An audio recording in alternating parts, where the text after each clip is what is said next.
પંચમહાલ જિલ્લાના હાલોલ તાલુકા ખાતે આવેલા પાવાગઢ પોલીસ સ્ટેશને ગણપતિ વિસર્જનનો કાર્યક્રમ શ્રદ્ધાભાવે અને ભવ્ય રીતે યોજાયો હતો. પોલીસ સ્ટાફ ગણેશ મહોત્સવની ઉજવણી કરી હતી. એમાં દરરોજ પૂજા આરતી અને ભજન કીર્તનનો માહોલ સર્જાયો હતો. વિસર્જનના દિવસે પોલીસ પરિવારે વિધિવત પૂજા અને આરતી બાદ યાત્રા સ્વરૂપે વડ તળાવ તરફ વધ્યા હતા, જ્યાં ગણપતિ બાપ્પાને ભક્તિભાવપૂર્વક વિદાય આપવામાં આવી હતી. આ પ્રસંગે પોલીસ અધિકારીઓ અને જવાનોએ હાજર રહી ભક્તોને સમાજમાં એકતો, ભાઈચારા અને શાંતિ જાળવવાનો સંદેશ આપ્યો હતો. તો સ્થાનિક લોકો પણ મોટી સંખ્યામાં આ કાર્યક્રમમાં જોડાયા હતા. તો પોલીસ સ્ટાફે સમગ્ર કાર્યક્રમને શિસ્તબદ્ધ અને ધાર્મિક ભાવના સાથે આયોજન કરી ભક્તિ શક્તિ અને સામાજિક સદભાવનાનું ઉત્તમ ઉદાહરણ પૂરું પાડ્યું હતું. તો વિસર્જન દરમિયાન ભક્તિ ગીતો અને ગજરાજના જયઘોષ સાથે પાવાગઢ પોલીસ સ્ટેશનનો આ કાર્યક્રમ લોક સમુદાયમાં ધાર્મિક વિશ્વાસ અને એકતાના સંદેશ પ્રસરાવતો જોવા મળ્યો છે.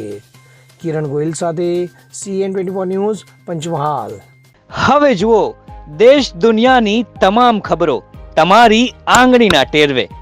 ઉઠાવો મોબાઈલ અને Google Play Store પરથી ડાઉનલોડ કરો અમારી CN24 ન્યૂઝ મોબાઈલ એપ.